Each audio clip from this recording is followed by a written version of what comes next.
네, 저번에 어디까지 들었냐, 그럼 수업을. 저희 여기. 이거 들었어? 네. 여기는? 여기도 듣고? 네. 풀었어. 그리고, 여기는 모르겠어.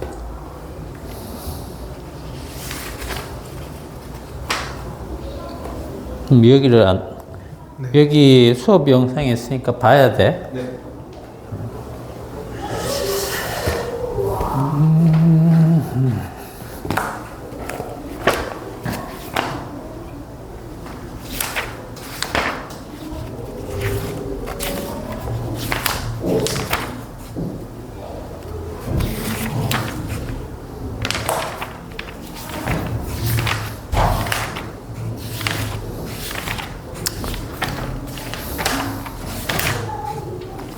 그러면,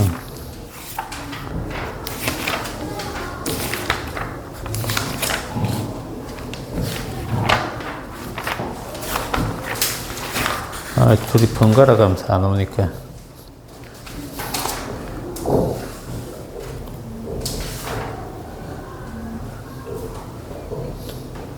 다른 부분은 괜찮아? 문제는? 아까 어디가 잘 안 된다 그랬어?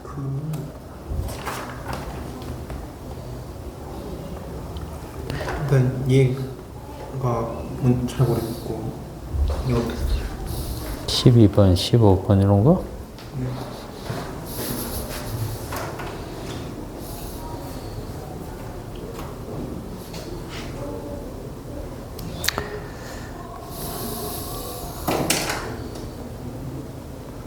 이게 무슨 얘기냐면, 요것만 좀 설명하고, 내용 설명해 줄게.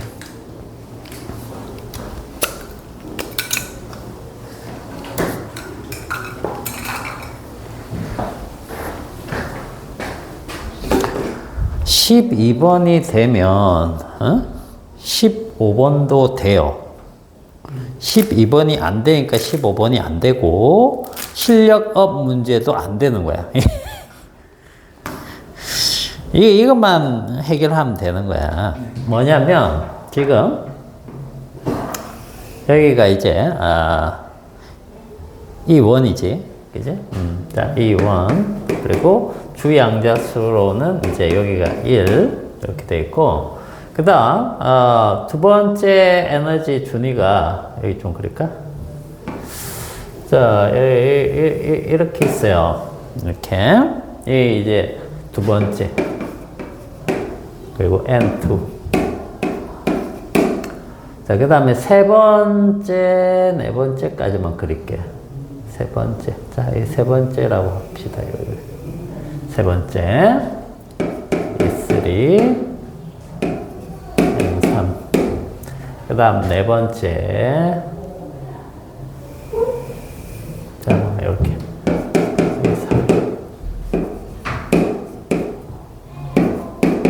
그리고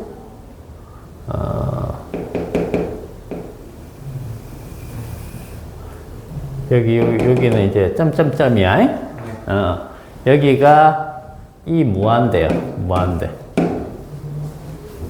이렇게 일단 한번 봅시다. 이 n이라고 하고 이걸 무한대라고 할게요. n은 무한대. 자, 이렇게 되어 있는데 지금 문제에서 라이먼 계열이라고 일단 얘기했죠. 그죠? 라이먼 계열. 라이먼 계열이 뭐야? 1로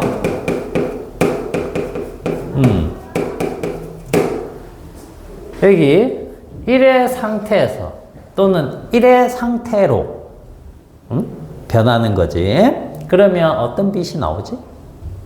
자외선. 자외선형이 자외선형이.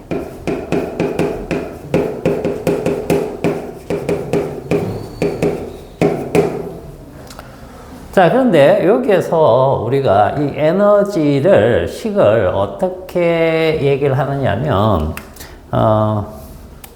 양자역학으로 들어봤지? 왔네. 들어와요. 우리 에어컨 틀었나? 틀었네. 양자역학에서 우리가 E는 뭐라고 부르냐 하면, 이거 에너지야. 에너지는, HF라고 얘기를 해. H가 플랑크 상수고, F가 뭐야? 진동수. 진동수. 자, 그런데 요거를 이제 파장으로 표현하면 이렇게 표현해요. 람다분의 HC. 이렇게. 그지? 그러면 에너지라는 것은 무슨 뜻이냐면 진동수에 비례하고 파장에 반비례한다. 이렇게 볼 수 있다는 거야. 그러면은 지금 여기에서 라이먼 계열에서 파장이 가장 긴 빛을 람다 1. 자, 파장 가장 긴 빛. 요걸 람다 1이라고 하자라고 되어 있죠. 지금 166페이지 12번 설명하고 있어요. 파장이 가장 짧은, 요거 맞아. 가장 짧은, 이걸 람다 2라고 한다고 그랬죠. 그죠? 그래서 뭘 구하라고 하냐면 람다 2분의 람다 1을 구하라. 그죠? 그럼 봐봐. 파장이 가장 길다라는 거는, 이거는 어떤 빛을 얘기하는 거야? 파장이 길면 에너지는? 작아져. 에너지는 작다는 얘기야. 에너지가 가장 작은 거. 그지? 요거는 가장 짧으면 진동수가 가장 크기 때문에 에너지가 가장 큰 걸 찾아라. 이런 뜻이에요. 네. 그러면 라이먼 계열은 이쪽으로 오든지 이쪽에서 가든지, 가는 건 흡수고 이쪽으로 오는 건 방출이겠죠. 그죠? 그래서 자, 에너지가 가장 큰 것을 찾으면 여기서부터 무한대 지점에서 이쪽으로 오는 거고, 그 다음 에너지가 가장 작은 것은 일로 와야 되는 거니까 어디에서? 2번 상태에서 이렇게 떨어지는 게 되겠죠. 그죠? 그래서 요게 뭡니까? 이해가 되니까 람다 2. 이때가 람다 2. 이때가 람다 1. 이렇게 되겠죠. 그러면 이거 값은 어떻게 될까? 자, 여기 보세요. 요 식을 바꾸면은 람다는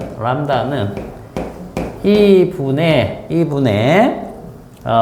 HC고, 이게 넘버링을 N이라고 붙이면 여기에도 N 이렇게 얘기를 할 수 있겠죠. 그죠? 근데 HC는 상수값이야. 그럼 신경 안 써도 돼. 그러면 요 값을 얘기해야 되는데, 여기에서의 파장은 어떻게 되는 겁니까? 차이를 구하는 거죠. 차이를. 그죠? 차이를 구해서 역수로 해주면 된다는 뜻이에요. 그것을 비율로 나타내면 된다는 뜻이에요. 그러니까 여기는 예를 들어서 이거 하면은 우리 E는 N 제곱분의 마이너스 13.6 일렉트론 볼트, 이렇게 우리가 구했잖아. 그지? 이 식을 써서 이 값을 넣으면 얼마인지 나오죠? 그죠? 여기는 0이죠, 0. 무한대는. 0에서부터 하면은 마이너스 13.6이 되는 거고, 요 차이는 4분의 제곱이 들어가니까 13.6. 요거 가지고 계산을 하면 되는 거예요. 알겠어요? 이 문제가 되는 거예요. 그러면은 15번도 결국은 뭐예요? B와 C에서 방출되는 빛의 진동수를 구할 수 있겠죠. 왜? 이 식 그대로 쓰면 되니까. H는 상수니까 바로 에너지에 비례해서 나타나겠죠. 그 비율을 적어주면 되는 거예요. 오케이? 네. 자, 그러면 오늘은 수업을 어디를 할 거냐 하면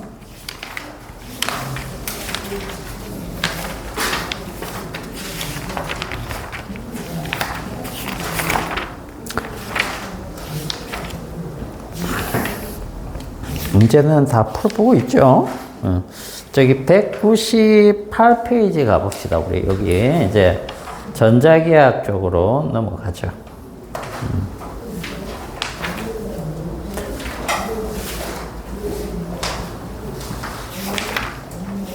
요거 보니까 어떻게 좀 기억이 나나? 배운 적 있죠? 예. 배운 적 있죠. 여기는 어렵지는 않을 거라고 생각을 하는데, 예. 자.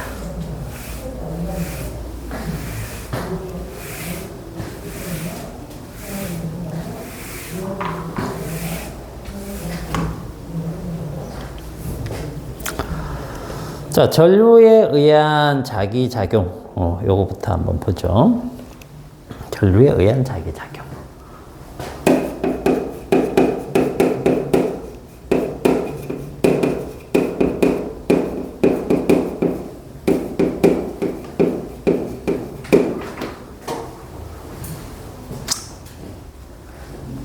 야, 저기, 자기장이 왜 생기니? 자기장이요? 아, 그러게. 자기장은 일단 전류 때문에 생기는데, 예? 자석이 있잖아. 우리가 전류가 흐르면 그 주변에 자기장이 이렇게 빙 생기는 거는 뭐 배워서 알 것 같아. 예? 이건 실제 현상이니까. 근데 자석은 생각해봐. 자석은 여기에 전류가 흘러요? 근데 왜 자기장이 생기지? 왜 생겨? 자, 우리는 사실 자석 주변에 자기장이 생기는 걸 알고 있고, 그죠? 전류 주변에 자기장이 생기는 건 학교 와서 이제 배운 거죠. 그죠? 근데 요거는 왜 생기는지 몰라. 그냥 이게 그런 물질인가 보다 그렇게 생각을 했겠지. 근데 알고 봤더니 여기에 원자가 있잖아. 얘를 구성하는 원자가 있을 거 아니야. 그지? 그러면 원자 핵 주변에 전자가 만약에 운동을 하고 있다라고 했을 때, 예? 이 원자 핵에 있는 전자가 원자 핵을 공전도 하고 또 뭐도 하느냐면 자전도 해요. 근데 실제로 얘가 뭘 띠고 있어? 전하를 띠고 있죠. 그럼 얘의 움직임은 반대 방향으로 전류가 발생한다라고 생각해도 되는 거죠. 그죠? 그래서 얘의 운동 때문에 원자가 자기장을 발생시켜요. 그걸 이제 우리가 원자 자석이라고 합니다. 원자로 되어 있는 이런 물질들은 다 원자 자석에 있는 거죠. 그죠? 근데 그 원자 자석이라는 것이 어떤 식으로 배열되느냐에 따라서 다 같은 방향으로 다 되면은 힘이 합쳐지겠죠. 그러면 이런 자석이 되고, 그렇지 못하고 다 막 뒤죽박죽 자기들 마음대로 향하고 있으면 자석이 안 되는 겁니다. 그러니까 우리가 알고 있는 이런 자천석 같은 물질은 사실 이 원자 자석들의 배열이 다 같은 방향으로 향하기 때문에 생기는 물질이다. 이렇게 이해를 하시면 돼요. 알겠어요? 그러면 자석에 의해서 자기작용이 일어난다기보다는 전류 때문에 자기작용이 일어나는 게 더 근본적인 거네. 맞죠? 그렇게 생각할 수 있는 겁니다. 자, 그런데 이제 뭐, 우리가, 그러면은, 자기력이 이렇게 나타나는 건 알겠어. 근데 자석 주변에, 이게 이 공간을 어떻게 바꾸는지, 그걸 알고 싶은 거야. 힘이 어떤 식으로 작용하는지. 그래서 주변에 뭐 뿌려본다? 철가루를 뿌려보면 철가루들이 이런 식으로 나타나더라는 얘기예요. 그죠? 뭐 이런 식으로 나타나는 거죠.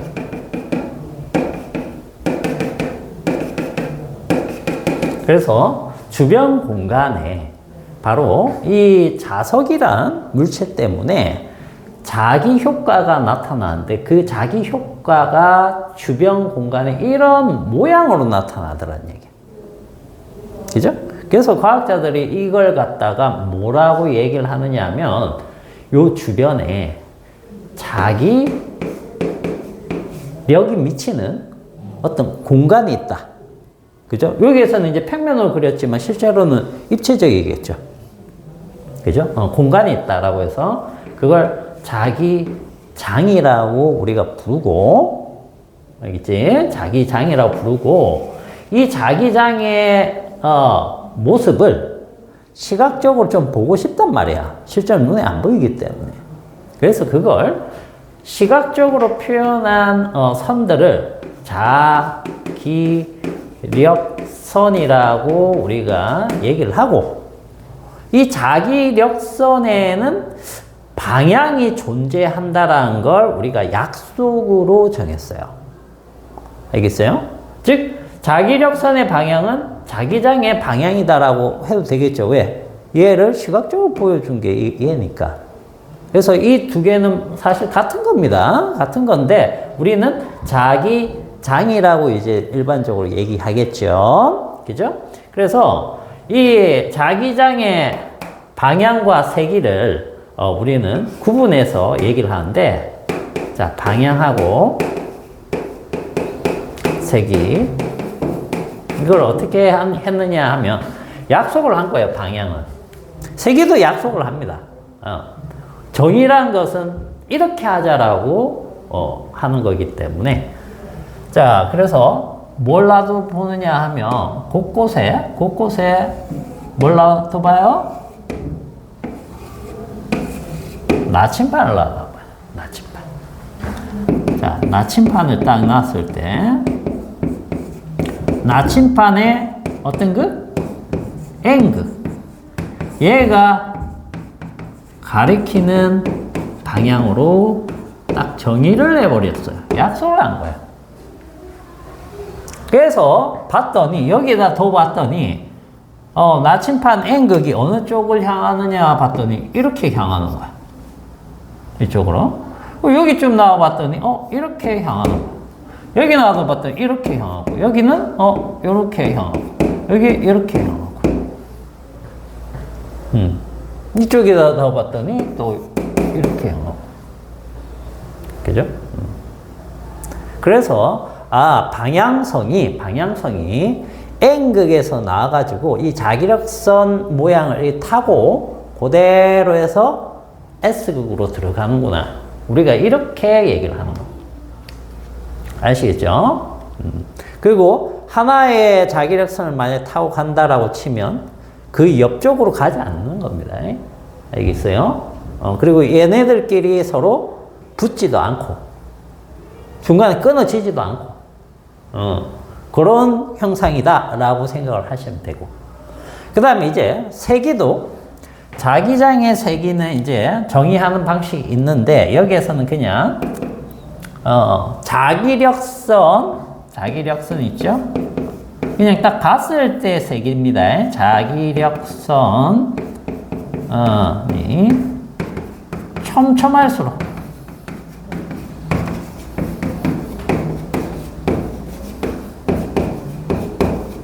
요걸 이제 일단 기억하시면 되겠어요. 알겠어요?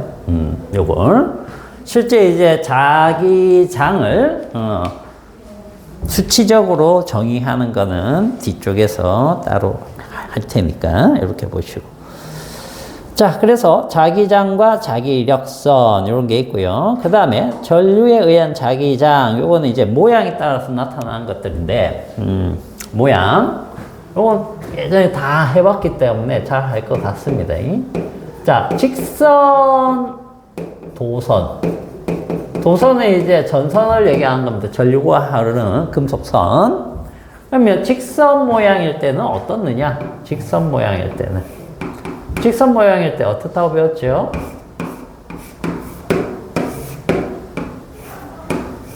동심원 모양입니다. 동심원. 자, 여기 봐봐. 자, 전류가 이렇게 흐르면 모양이 어떻게 생겨? 이렇게 생겨.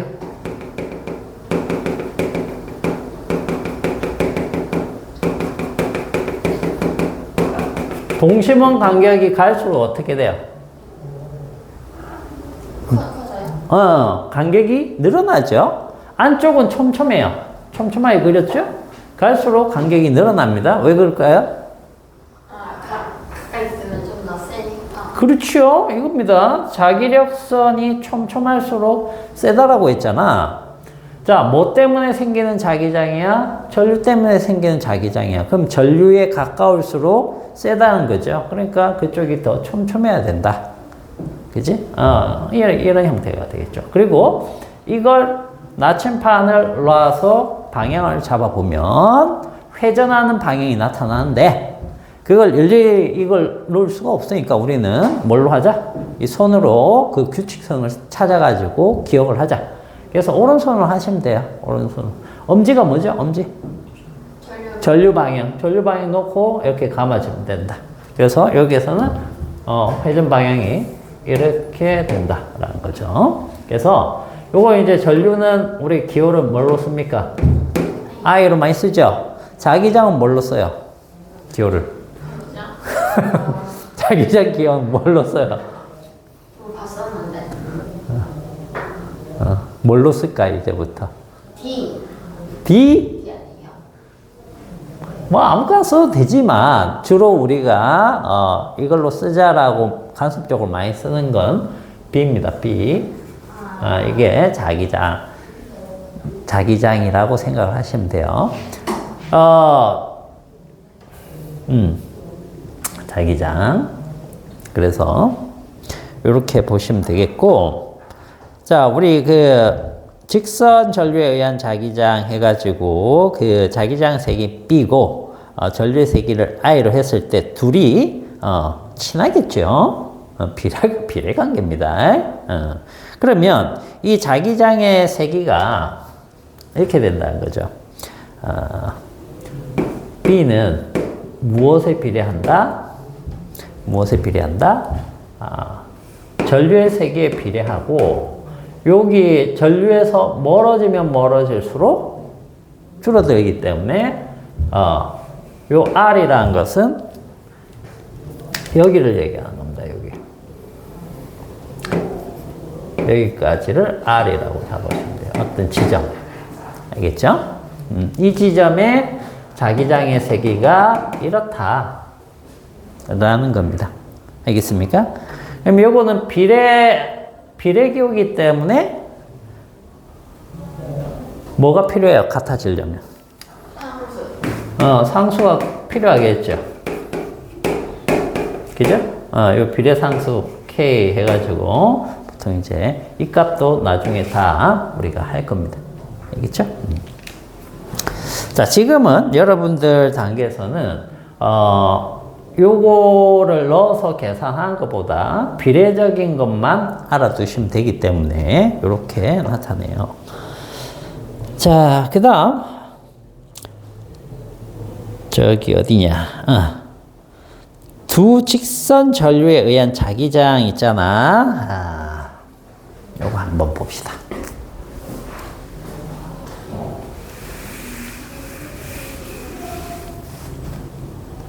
자, 이번에는 직선이 이렇게 있고 이렇게 있어요.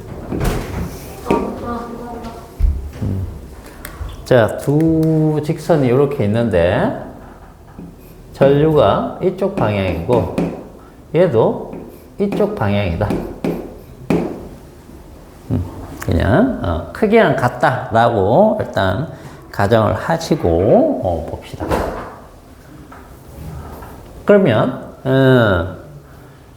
여기 예를 들어서 이 지점하고 그 다음 요 지점하고 요 지점, 요 세 군데 지점에 대해서 정보를 한번 따져볼게요. 자, 그리고 우리가 책의 종이 부분을 우리가 지면이라고 해요. 시험지나, 알겠죠? 그래서 지면에, 여기에서는 칠판을 지면이라고 생각하시면 되겠어요. 알겠죠? 뚫고 들어가는 것의 표현은 X자로 이렇게 하거나, 그 다음에 뚫고 나오는 것은, 우리 쪽으로 오는 것은 이렇게 표현합니다. 또는 이렇게도 표현해요. 이렇게. 알겠죠? 또는 이렇게도 표현합니다. 뚫고 나오는 거. 자, 그러면 요 지점, 이렇게 하면은 이제 뚫고 들어가는 게 되니까, 그 다음에 여기 A, B, C라고 해서 요거 한번 보죠. 자, 얘는, 전류가 이쪽으로 가니까 자기장이 어떻게 생기겠어요? 이렇게 가면 되죠? 그죠? 그럼 A 쪽에서는, A 쪽에서는 어떻게 되겠니? 얘에 의한 자기장. 이렇게. 나오겠죠? 네. 그죠? 나옵니다. 나오면은, 자, 이렇게 그려볼게요. 맞죠? 네. 그 다음, 여기는, 얘에 의한 거는? 들어가요. 들어가겠죠? 자, 이렇게 그려볼게요.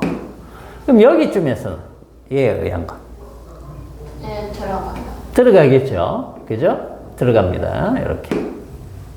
맞죠? 자, 이번에는 얘에 의한 자기장 한번 볼게요.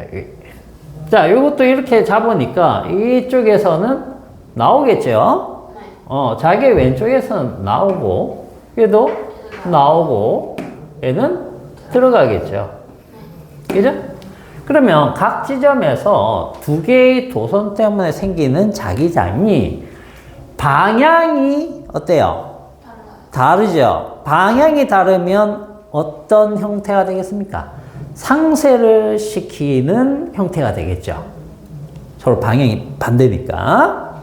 그 다음에 같은 방향 쪽이면 어떻게? 더 세지겠죠. 그죠? 근데 자 보니까 여기는 세지겠네. 같은 방향이고. 이쪽 세지겠네. 근데 여기는 약해지겠죠. 서로 반대 방향. 그리고 여기 보시면 알겠지만 자기장은 전류의 색이랑 그 지점의 그 거리와 반비례하기 때문에 둘의 전류가 같으면, 그죠? 같은 거리에 있으면 자기장이 같겠죠. 그죠? 그런데 여기 방향이 서로 반대니까 요 지점에서는 자기장이 어떻게 되겠다? 상쇄가 돼서 크기가 같고 방향이 반대니까 0이 되겠다. 이 B가. 이렇게 됩니다. 요거 이해 갑니까? 네. 그래서 거리가 같다라고 하면 그 거리에 반비례하게 여기에서 자기장이 얘보다 얼마나 작아질지 우리가 알겠죠. 그것까지 다 계산해서 우리가 세기를 비교를 할 수 있다는 뜻이. 오케이? 이해되죠?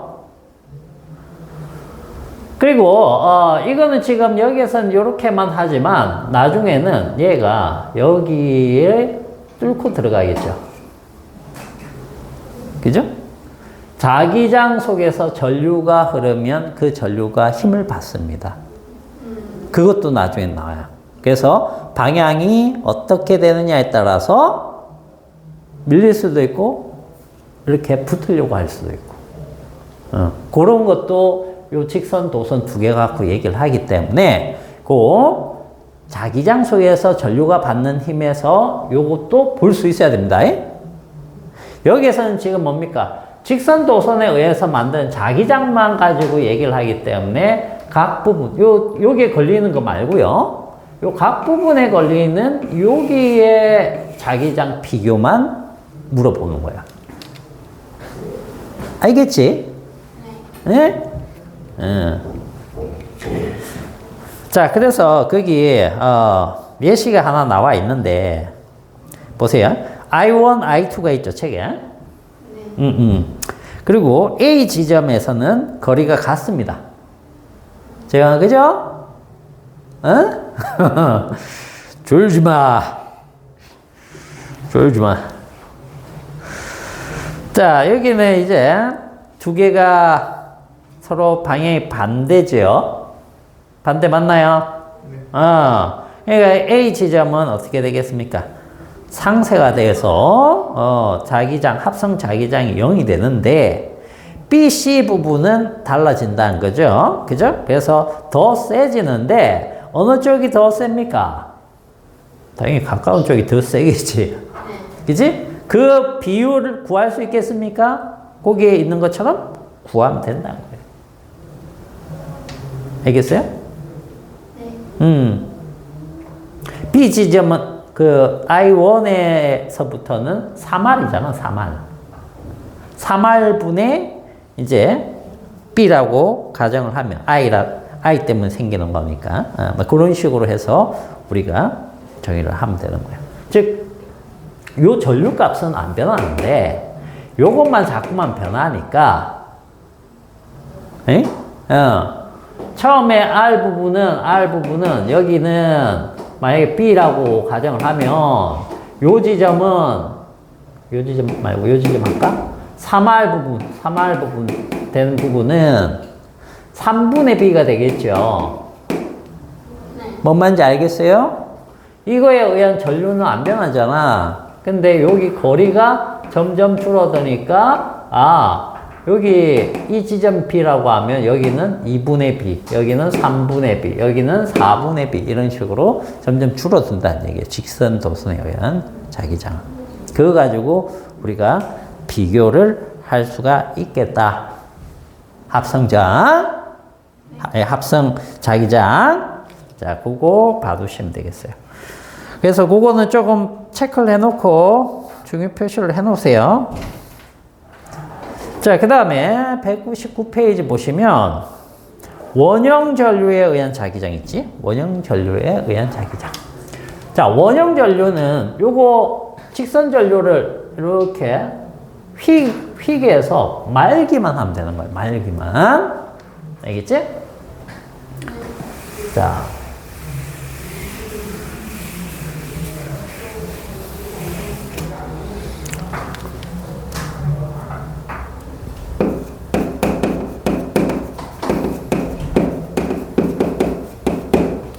자, 원형 도선은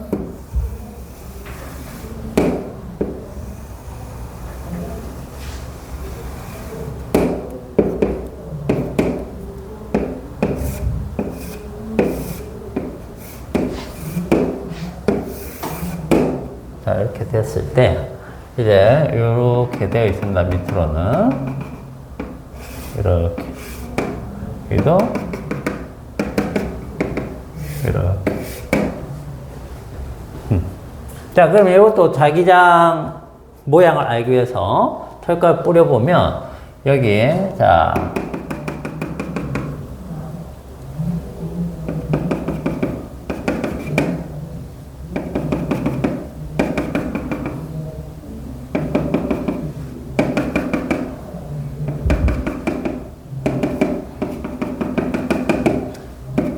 자, 이런 식이 될 거예요. 이런 식이. 이해 가나요? 근데 이쪽은 좀 촘촘해져 있죠? 이쪽은 좀 느슨해져 있고. 이건 왜 그래요? 이쪽에도 생기기 때문에, 이쪽에서도 생기기 때문에 얘네들이 합쳐질 수 없으니까 찌그러져 있는 형태가 되는 겁니다. 이해가죠? 이런 식으로 쫙 되어 있다는 거죠. 아시겠어요?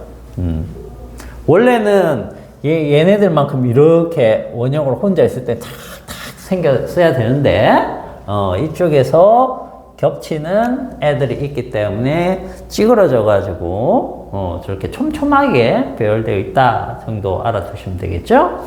자, 그러면은 여기에서 전류가 만약에 이쪽에서 이렇게 올라간다. 전류가. 그럼 전류가 이렇게 타고 이렇게 오는 거니까 자, 이 지점에서는 전류가 위로 가고, 여기에서는 있죠. 여기에서는 아래쪽으로 이렇게 가는 거죠. 그죠? 그래서 여기에서는 얘와 같죠. 자기장이 이렇게 회전하고, 여기서 내려가니까 이렇게 자꾸 돌려야 되겠죠? 그죠? 그래서 이렇게 돕니다. 무슨 뜻이냐? 자, 나침판을 요 라인 어딘가에 둔다라고 하면 나침판이 여기 있으면 N극이 있죠. 자, 여기에서는 있죠. 여기에서는 또 있죠. 이렇게 가리킬 것이다. 자, 이렇게 잡고 그대로 이렇게 돌려보면 안쪽 영역은 전부 다 우리 쪽으로 나오고 있죠. 자기장이. 그리고 이렇게 자꾸 그대로 돌면 바깥쪽 영역은 전부 다 이쪽을 뚫고 들어가는 형태가 됩니다. 안쪽과 바깥쪽이 서로 반대라는 뜻이에요. 아시겠죠? 반대가 됩니다. 그래서 요 형태로 해서 만들어지니까 요거 방향만 일단 찾을 수 있으면 되겠어요. 알겠죠? 그리고 자기장의 그 중심이면 어딥니까? 여기쯤 되겠죠? 그죠? 요 중심에서의 자기장 3개가 있습니다. 자기장 3개. 그게 이제 B 해서 우리가 보통 중심이면 여기 센터라고 하는 거 쓰든지 뭐 중심 해서 보면은 그럼 비례식이 이렇게 되겠죠. 얘도 R분의 I가 돼요. 얘랑 어때요? 똑같죠? 근데 실제로 똑같겠습니까? 뭐가 다르게? 뭐가 다르까? 일단 그게 2개예요. 뭐가 2개야?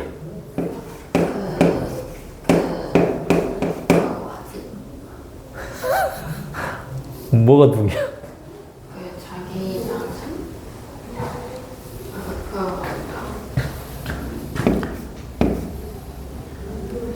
여기 비례상수가 들어가겠죠? 네. 그죠? 근데 이 비례상수 값이 달라요. 쟤랑. 뭔 말인지 알겠니?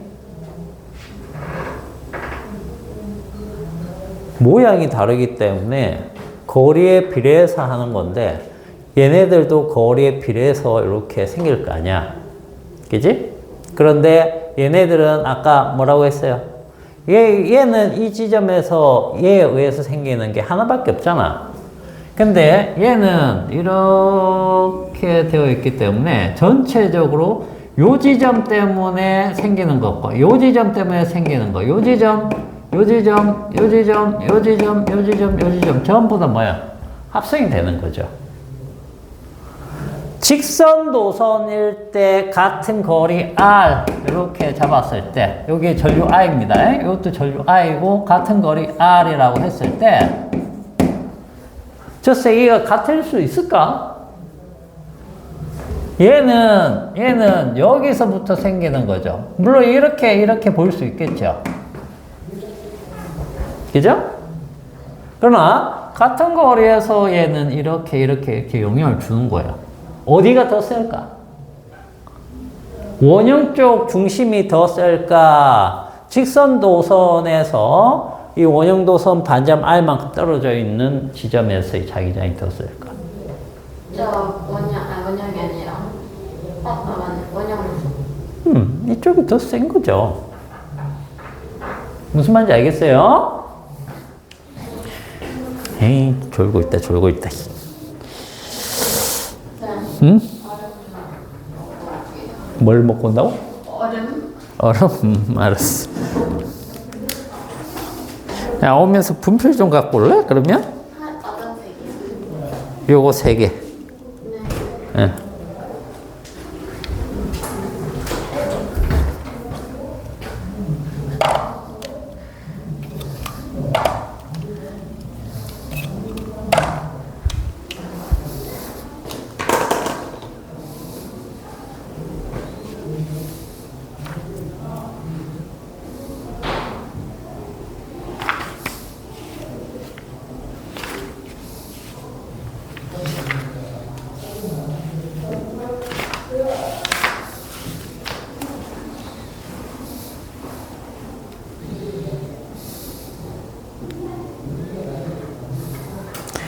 침착하게 좀 읽어보고 있어. 네. 올 때까지. 예.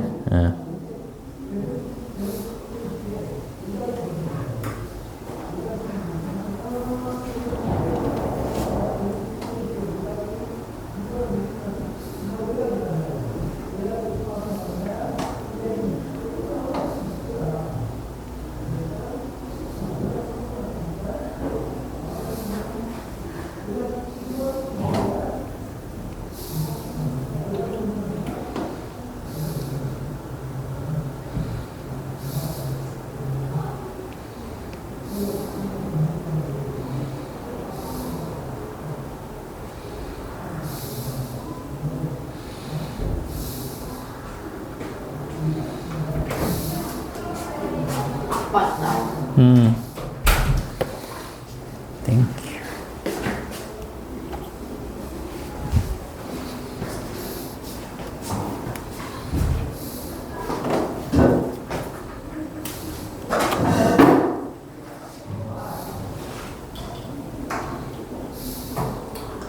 아,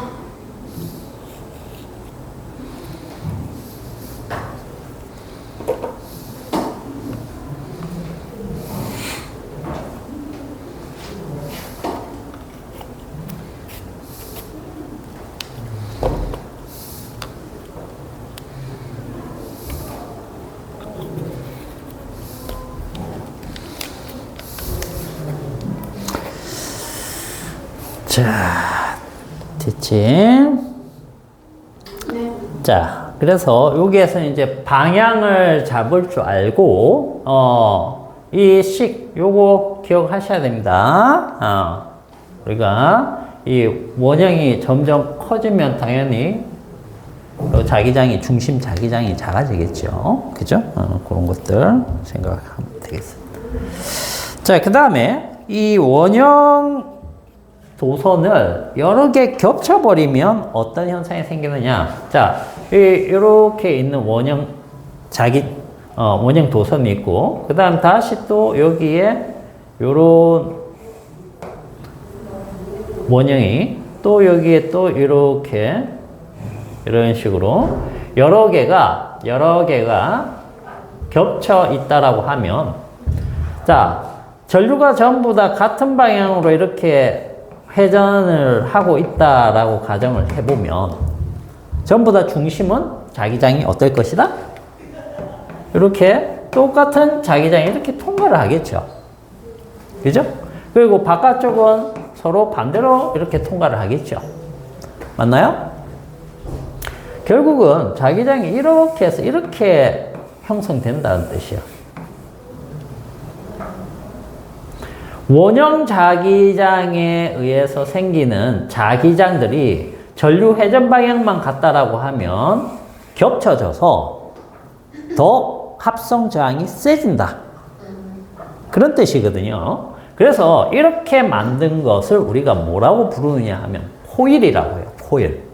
그래서 코일 하면, 자, 세 가지 모양만 아시면 됩니다. 직선 도선에 의한 거냐, 원형 도선에 의한 거냐, 아니면 코일에 의한 것이냐. 코일. 그래서 이 코일을 갖다가 우리는 뭐라고도 부른다?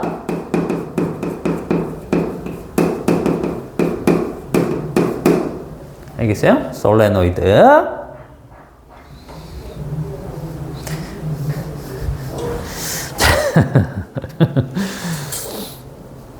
자, 내부에서는 중심축에 평행한 균일한 자기장이 형성되고, 외부에서는 막대 자석이 만드는 자기장과 비슷한 자기장이 형성된다. 그래서 그림 한번 보세요. 책에 있는 그림. 자, 그림 보니까 가운데 그림하고 그 다음에 자석 그림 있죠? 이렇게 보면은 내부에서는 그 통과할 때 일정한 간격으로 쫙 통과하는 그런 균일한 자기장이 만들어지고요. 외부 부분은 결국 이 부분이 되는 거죠. 여기에서 나가면 N, 이쪽 들어오니까 S 해가지고 이만큼을 하나의 자석으로 보게 된다는 얘기예요. 그러면 외부 자기장이 이렇게 돌겠죠? 근데 끊어지면 안 되니까 여기에서 이렇게 자기장이 연결되기 때문에, 자, 외부 자기장은요. 외부 자기장은 N극에서 S극으로 갑니다. 맞나요? 이거 자석하고 동일한 겁니다. 자석. 근데 내부 자기장은 어떻게 돼요? 내부 자기장은 여기서부터 이쪽으로 가는 거죠. S에서 N으로 가는 겁니다. 여기 코일 내부죠. 코일 내부. 이해 갑니까? 그래서 우리가 보통 자기장 방향 얘기하는 거는 외부 자기장 방향 얘기하는 거다. 알겠지? 자, 그럼 이거는 이제 이렇게 보시면 돼요. 자, 원통에다가 코일을 이렇게 감았다라고 생각해 봅시다. 이렇게. 그죠? 이렇게 감겨 있다라고 치면, 자, 전류가 만약 이쪽으로 전류 I가 이렇게 흐른다라고 하면 쫙 돌아서 이렇게 감겨가는 거니까, 이 감겨가는 이 부분만 본다라고 하면, 자, 손가락을 어떻게 하느냐. 자, 이번에는 코일에, 여기에서는 엄지가 전부 다 뭐였어요? 전류였죠. 전류가 한 가닥이 있고 자기장이 여러 개 확 생기니까. 근데 이번에는 전류가 여러 가닥이죠? 그럼 이제 손가락이 이거를 전류 방향이라고 생각하고 여기 앞에서 뒤로 넘어가고 있죠? 회전 방향이. 그럼 이렇게 잡고 이렇게 펴보면 이 엄지가 가리키는 게 뭐냐 하면 바로 자기장이 나가는 방향이다 라고 생각하시면 돼요. 알겠어요? 그럼 이걸 막대 자석이라고 생각하면 여기는 그냥 N극이네 이렇게 생각해버리면 된다는 뜻이에요. 그럼 반대 방향 쪽에서는 S극, 그러니까 이렇게 자기장이 들어오는 곳이구나 이렇게 생각하면 되죠. 그리고 이게 실제로 여기서는 이어지고. 알겠죠? 어렵지 않죠? 자, 그럼 이거 한번 해보세요.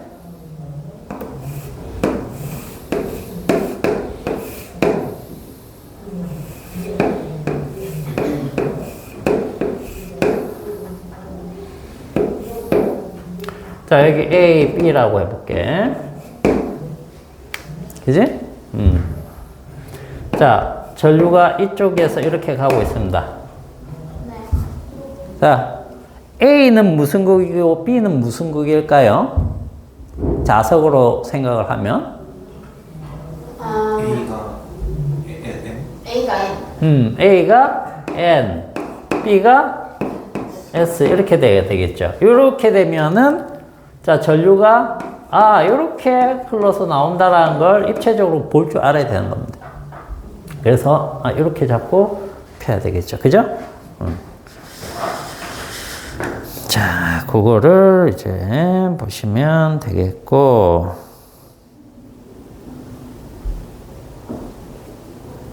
자, 나머지 그 밑에 거는 뭐 철가루 뿌리는 거니까 상관이 없고요. 자, 200페이지 가보세요. 200페이지. 자, 200페이지는 이제 이 솔레노이드, 즉 코일을 이용을 해가지고 우리가 뭘 사용하느냐, 이런 건데, 첫 번째 나오는 것이 전자석입니다. 전자석은 뭐냐면 이 코일, 솔레노이드 내부에 이런 어떤 심을 넣는 거예요. 심. 이 심이 뭐냐면 철심입니다. 철심. 철로 되어 있는 요런, 그러니까 철에다가 이렇게 감는 거라고 생각하시면 돼요. 쉽게 생각하면. 그러면 요 코일에 의해서 만든 자기장이 이 철 내부에 있는 원자 자석들을 배열을 더 강하게 해가지고 얘네들이 합성돼 가지고 더 세집니다. 그래서 일반적인 철 있죠. 우리가 철에는 종류가 많은데, 자철석은 이것도 철이죠. 요건 자석입니다. 자석. 우리가 만드는 자석. 근데 철은 자석이 아니잖아. 그죠? 자석이 아닙니다. 근데 얘는 강자성체라고 해가지고 뒤에서 배울 건데 외부 자기장이 딱 걸리면 얘네들도 자석이 돼버려요. 외부 자기장 딱 치워도 얘는 자석이 돼버려요. 그런 물질이야. 알겠어? 그러니까 결국은 뭐야?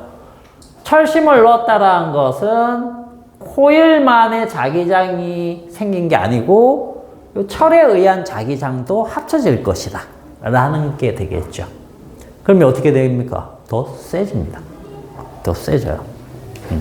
그래서 전류가 흐르면 철심이 자기화되면서 강한 자기장이 형성되는데 이때 세기를 조절해서 전류의 세기를 조절해서 자석의 세기를 조절할 수도 있고 그 다음 전류의 방향을 바꿔서 자석의 방향을 바꿀 수도 있습니다. 뭔 말인지 알겠어요? 그래서 영구자석하고 완전히 다른 거죠. 효용성이 훨씬 전자석이 좋습니다.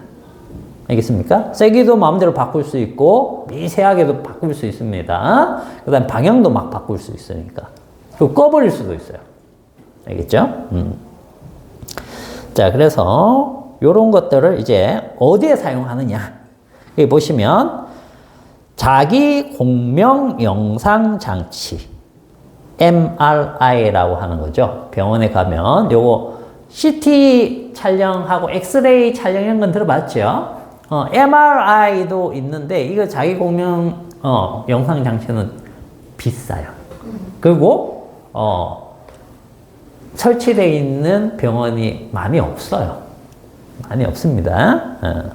그래서 요거는 아주 좀 더 자세하게 볼 수 있는 장치다 이렇게 보면 되겠어요.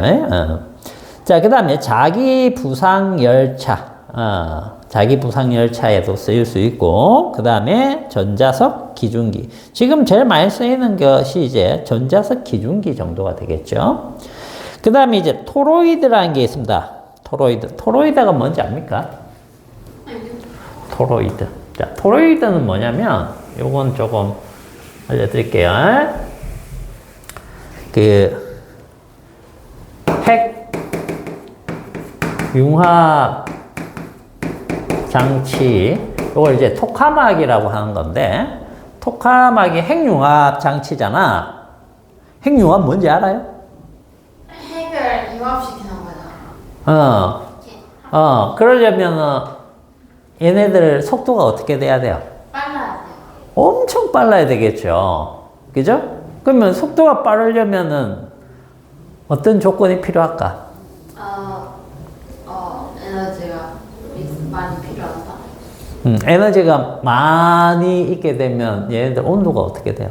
온도가 올라가요. 엄청나게 뜨거워요. 알겠어요? 그러니까 핵융합 장치는 인공태양이라고 생각하시면 돼요. 인공태양을 만드는 건데 얘네들 기본적으로 원자가 너무 에너지를 많이 가지면 이온화가 됩니다.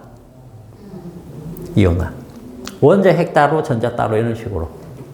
알겠죠? 그런 상태를 뭐라고 부르는지 압니까?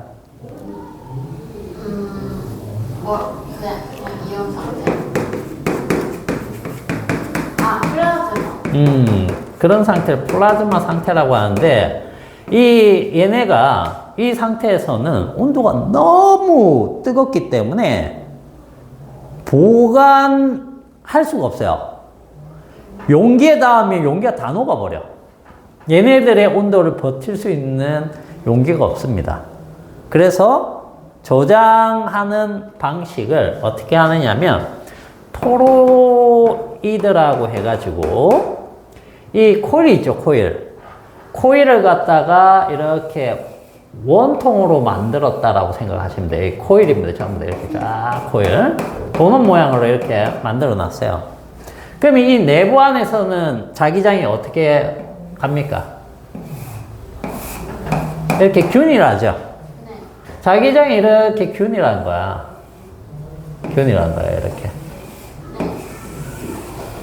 그러면 요 속에서 얘네들이 어떻게 움직이게 만들 수 있느냐면 나선형으로 이렇게 돌면서 빙빙빙빙빙 계속 돌게 만들 수 있어요. 그러면 용기 벽에 닿지 않게 할 수가 있어요. 이런 장치를 뭐라고 부른다? 토로이드. 알겠어요? 이 전자석으로 이 큰 도넛 모양의 코일을 만든 거예요.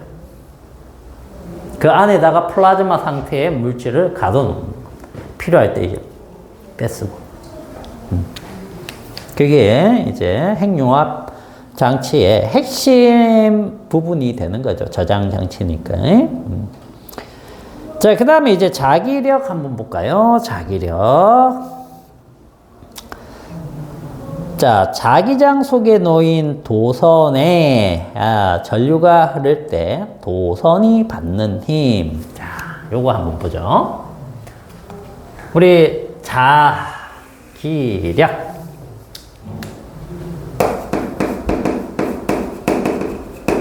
자기력은 어떨 때 생깁니까? 봐봐. 이게 자석이 N극, S극 이렇게 있으면 얘도 N극, S극 이렇게 되면 둘 간에 어떤 힘을 받아요? 청력을 받는 자기력이 생기죠. 또는 반대로 하나를 뒤집어 놓으면 인력이라는 자기력을 받죠. 그죠? 그럼 얘가 만드는 자기장이 있을 거고 또 얘가 만드는 자기장이 하나 또 있겠죠. 그죠? 이렇게 해보세요. 그러면 자, 자기장이 하나 있는 곳에서 자기장이 이미 하나 존재한다. 무슨 뜻이냐면 여기 N극, 이쪽에 S극 딱 해놓으면 자기장이 이쪽 방향으로 이렇게 쫙 갈 거란 말이지. 그러면 이게 자기장 B야. 이미 하나 존재해. 근데 여기에다가 뭐 전선을 하나 딱 두고 전류를 이쪽으로 딱 흐르게 해주는 거야. 전류를. 그러면 얘도 뭘 만들어요? 자기장 만들겠죠. 자기장. 이렇게. 이런 자기장들 쫙 만들 거 아니야. 에이? 자, 이런 자기장이 형성될 때, 자, 이거는 이제 B-가 되는 겁니다. B-. 요 위에서는 자기장 모양이 어땠어요? 둘 다 형태가 비슷했죠?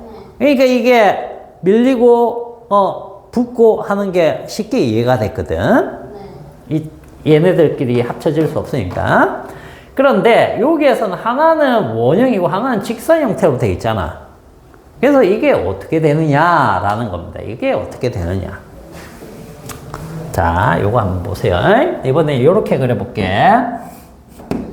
여기 N극, S극이 있고, 자기장이, 자, 뭐 이런 식으로 가고 있습니다. 그죠? 여기에다가 도선을, 선생님이 여기에다가 딱 집어넣었어요. 그리고 전류가 뚫고 들어가는 방향. 요 이해 가죠? 전류가 이렇게 들어가 있고, 방향은 뚫고 들어가는 방향. 그럼 자기장이 어떻게 형성되겠어요? 우리가 이렇게 감아줘야 되는 거니까. 시계 방향. 그렇죠. 시계 방향으로 이렇게 회전하는 자기장이 이렇게 형성되겠죠. 그죠? 근데 가만 보니까 이쪽은 뭡니까? 같은 방향이고 이쪽은 반대 방향이죠. 네. 그죠? 그래서 이 부분이 결과적으로 어떻게 되느냐면 우리 아까 합성 자기장 해가지고 얘기를 했던 것처럼 자, 여기 도선이 이렇게 있으면 자기장을 새롭게 그린다라고 하면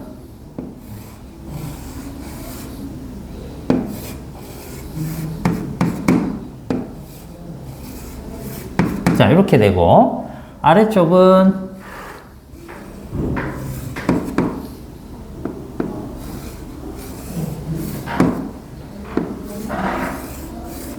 자, 이런 식으로 그릴 수 있어요. 맞나요?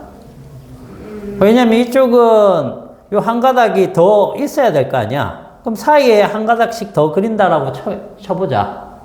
그러면 어떻게 돼요? 여기 촘촘해지겠죠? 네. 그 다음에 얘들은 얘랑 얘 때문에 서로 반대 방향을 받으니까 약해지니까 느슨하게 그린 거야. 아. 뭔 말인지 알겠죠? 여기는 촘촘해질 테니까 세고 여기는 느슨해질 테니까 약해진다는 얘기야. 약하니까 느슨하게 그리고 세니까 촘촘하게 그린다. 그런 형태라고 생각을 하시면 돼요. 네. 그러면 자 어디가 지금 자기장이 센 곳이에요? 이쪽이 센 곳이죠? 네. 이쪽이 약하죠? 근데 이 얘네들이 촘촘하게 그냥 있으려고 할까? 아니에요. 그렇게 안 있겠죠. 왜? 얘네들끼리 자 N극하고 N극을 갖다 밀어붙이면 이렇게 되죠. 네. 안 붙으려고 하죠. 네. 가까이 갈수록 간격이 더 촘촘해지죠. 네. 그럼 어떻게 돼요? 밀어내버린다고. 원래 형태, 그 스트레스를 안 받는 형태로 가려고 한다는 얘기야. 여긴 지금 스트레스를 많이 받고 있어요, 애들이. 촘촘해가지고. 여긴 널찍널찍해. 그죠? 버스칸이라고 생각하면 됩니다. 여기 앞쪽에 뒷문 안 열어줘서 아저씨가 앞쪽에 많은데 뒤쪽엔 자리 널널해. 그럼 어떻게 해? 밀죠? 네. 그죠? 밀어붙인다고.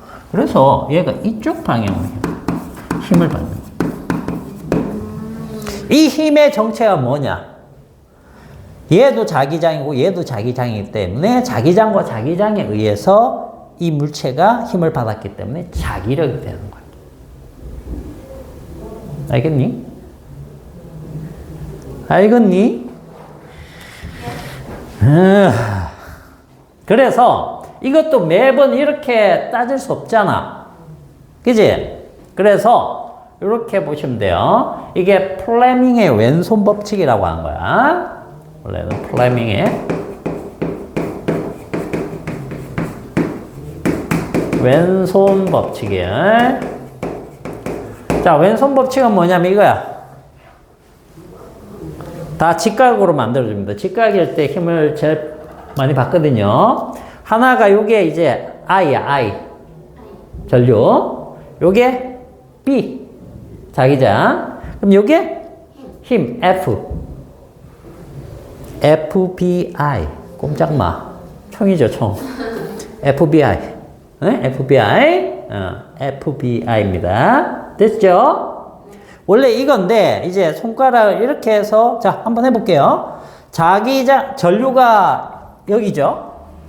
집어넣고, 자기장이 이쪽 방향이니까 이렇게 그렸죠? 이 두 개를 직각으로 해서 찾게 되면, 방향을 찾게 되면, 엄지를 피면, 엄지 방향이 흰 방향 이렇게 나오는 거야. 뭔 말인지 알겠어요? 그런데 우리가 이걸 중학교 때부터 어떻게 배웠느냐면, 이렇게 하면 좀 애들이 막 이렇게 돼요. 좀, 힘들어해. 근데 오른손은 똑같은 방향으로 하면 이건 좀 쉬워요. 쉽죠? 이 각도 벌리는 것도 힘들고, 그걸 꺾는 것도 힘들어. 근데 이거는 좀 쉬워. 그래서 이렇게 그대로 올려두면 돼요. 올려두면 얘 엄지가, 오른손 엄지가 뭐가 되죠? 전류. 딱 봐봐. 손 안 하잖아. 전류. 그 다음 자기장 여러 개죠. 자기장. 그러면 손바닥이 향하는 게 힘의 방향이에요. 오른손은 쓰지만 이거 플레밍의 왼손 법칙입니다. 알겠어요? 네. 그렇게 해서 찾으시면 돼요. 뭐가 더 편해요? 이게 편하긴 하죠. 보세요. 자기장 딱 쏴주고, 엄지가 전류인데 뚫고 들어가네? 그럼 바로 힘 아래쪽이죠. 근데 이건 보세요. 이렇게 해야 되죠. 그러니까 좀 많이 꺾죠. 팔이 아파요. 근데 요거는, 이거네. 그죠? 되게 쉽잖아. 그래서 요 오른손을 많이 쓰고 그림도 오른손으로 표현한 겁니다. 그러나 공식 명칭은 플레밍의 왼손 법칙이에요. 이게. 알겠죠? 됐니? 자, 이 자기력을 이용한 게 뭐냐면 이제 전동기, 스피커, 그 다음에 자동차 연료 계기판, 전류계 이런 건데, 자, 거기 전동기하고 스피커 체크해 놓으세요. 그거하고 형태 똑같은데 원리가 다른 게 있어.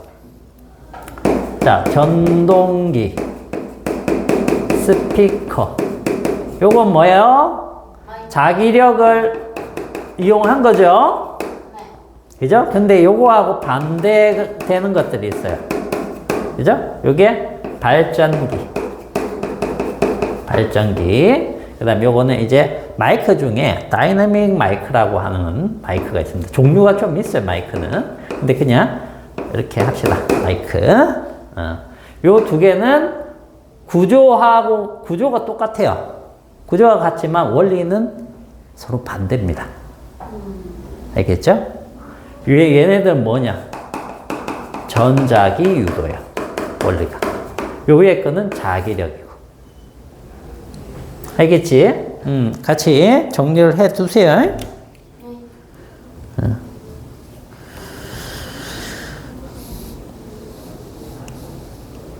자, 그리고 그 직류 전동기 부분에 그 정류자하고 브러쉬 부분 이거 볼 줄 압니까?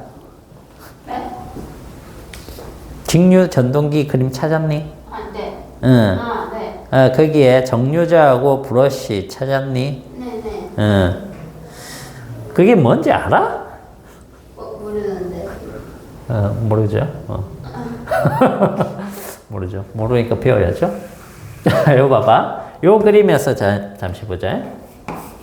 이 앵글 S극인데 자기장은 이제 이렇게 갈 거야.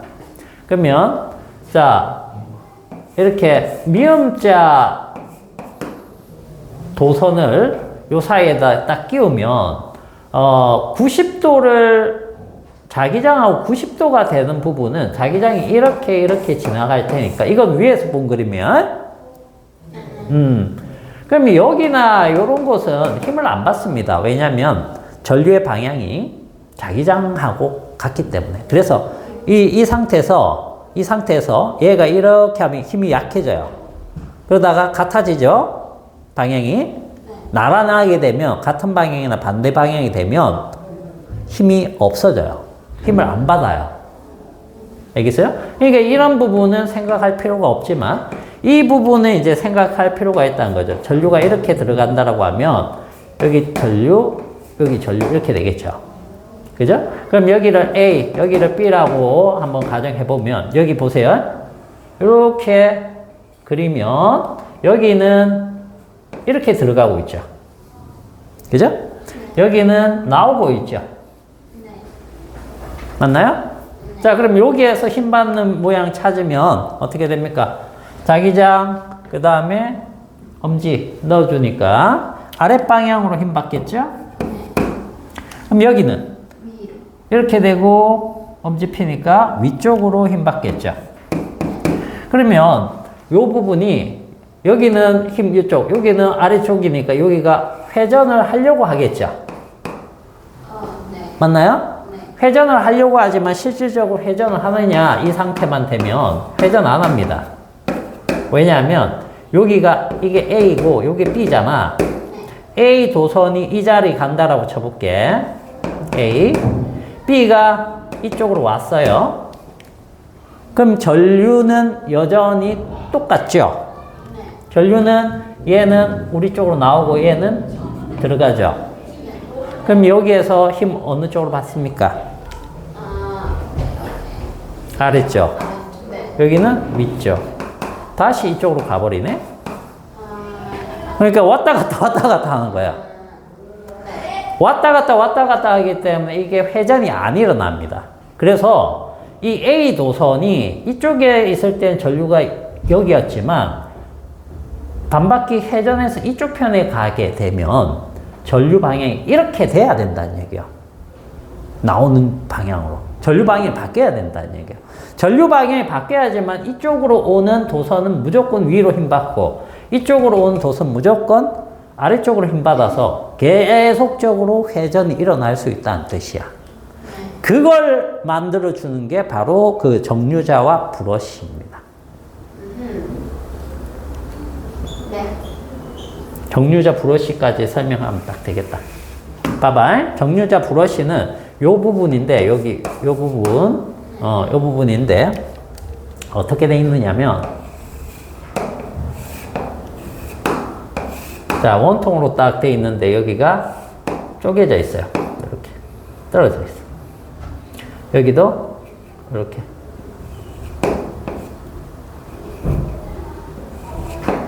그림 이해 가니? 네. 이렇게 돼 있어. 뚫려 있는 거죠? 그렇죠. 여기가 딱 쪼개져 있어요. 끊어져 있어. 끊어져 있어. 끊어져 있고, 이쪽에 하나가, 또 하나가, 여기는 이제 A 부분이고, 여기는 B 부분이 연결된다고 쳐볼게. 근데 여기가, 이런 판으로 해서, 여기에 이제 전선이 이렇게 되어 있는 거야. 만약 여기가 플러스 극 이렇게 잡아볼게. 여기도 마찬가지는 이렇게 돼서 전선이 되어 있으면 여기는 마이너스 극 이렇게. 그러면 이 부분에 닿으면 지금 A가 이 부분에 닿았죠. 그러면 전류가 이렇게 타고 들어가는 거야. 알겠죠? 그럼 뚫고 들어가는 게 되겠죠. 네. 근데 반바퀴 돌았다고 생각해 보자. 반바퀴 돌면 이 A가 어느 쪽에 붙어요? 마이너스. 자, 여기를 가라고 하고 여기를 나라고 해볼게. 여기가 브러쉬인데, 가 브러쉬에 붙어 있던 A가 나 브러쉬에 붙게 되면, 이제 마이너스 극에 연결되는 거예요. 그리고 B의 이 정류자가 돌아서, 반바퀴 돌아서 가 브러쉬에 붙으면, 이쪽에서 이제 플러스가 연결되는 거야. 그러니까 전류 방향이 바뀌는 거죠. 그래서 지속적으로 B는 1로 오면 이 방향이 되고 A는 1로 가면 이 방향의 전류를 받기 때문에 지속적으로 힘을 같은 쪽으로 받아서 회전이 일어나는 거예요. 알겠어요? 네, 근데 이거 왔다 갔다만 해도 되지 않아요? 왜 굳이 이렇게 바꾸는 거예요? 전류 방향. 자, 이게 여기 끝에 바퀴가 달려 있다고 생각해봐. 바퀴가 반바퀴 돌다가 뒤로. 그러면 안 돼요. 그럼, 야, 자동차가 앞으로 진행이 안 되잖아. 진행을 꼭 해야 되네. 아, 근데 이게 아니, 이게 뭐, 이걸로 뭘 쓸 수 있니? 뭐, 이게, 뒤집어라, 뭐, 이거, 편가르기? 아무것도 쓸 수가 없어요. 회전이 이렇게 일어나야지 프로펠러, 또는, 바퀴 달거나, 뭐 그런 것들을 해가지고 우리가 동력을 얻을 수 있는 장치죠. 전기 가지고, 역학적 에너지로 바꿔가지고. 알겠어요? 그렇게 되는 거예요. 자, 오늘 여기까지 하고, 요 뒤쪽에 문제 조금 여러분들 풀어 놓으세요. 네. 알겠죠? 내용은 오늘 여기까지 할게요.